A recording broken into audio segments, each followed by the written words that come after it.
Hi, I'm Dennis from Plain Truth Ministry. Welcome to Friday in the Word. Today I want to look at a couple of passages in Hebrews where the writer of Hebrews is discussing the reasons why Jesus came to earth in human form.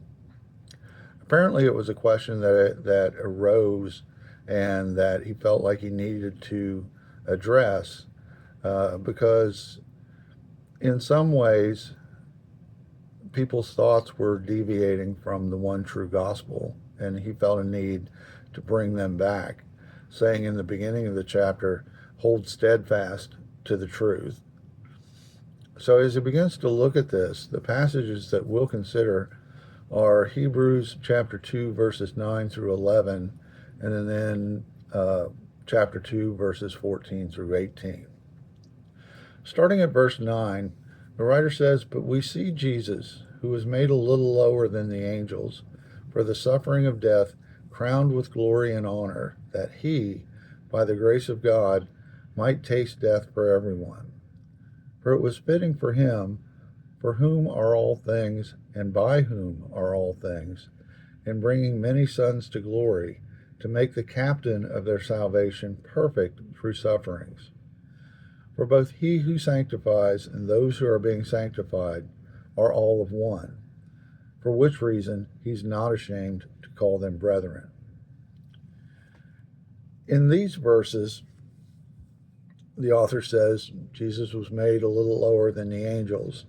He's pointing this out because of a question that he addressed in chapter 1. And he endured suffering and death so that he could be crowned with glory and honor. So he lived through the temptation. He lived through the sufferings, ultimately dying on the cross. A perfect man, a sinless man. In that way, he could be crowned with glory and honor.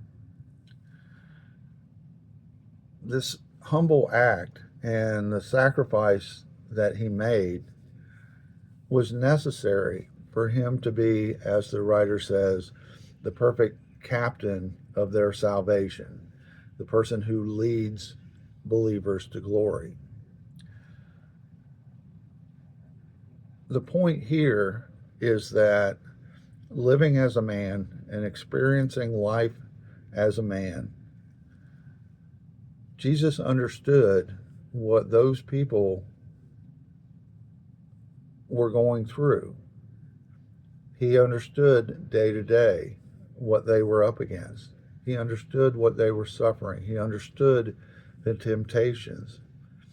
And by living a perfect and sinful life, he's able to show that all of this can be overcome. And because all of this can be overcome through him, both the sanctified, as us, the believers, and the one who sanctifies, that being Christ, we all have the same Heavenly Father, and we can all be brethren.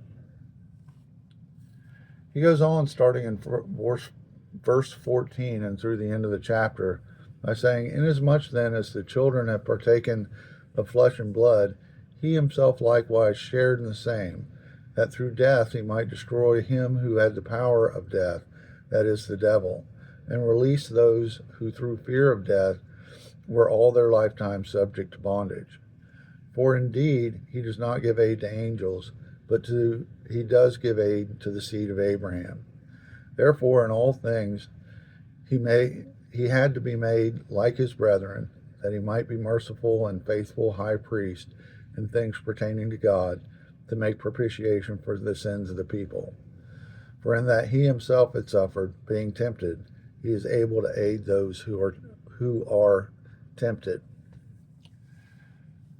What the author is saying here is that Jesus became fully man, sharing in flesh and blood, so that he could truly understand and identify with humanity. By living a sinless and perfect life in this human nature, Christ was able to destroy the power of death, the devil, and by doing so could take away the fear and the bonds of death that the devil had over people.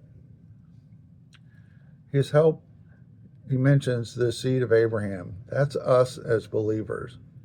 And his interest is in our salvation. And he can become a high priest because he understands us. He's been through what we have been through and can guide us through him to a salvation in him.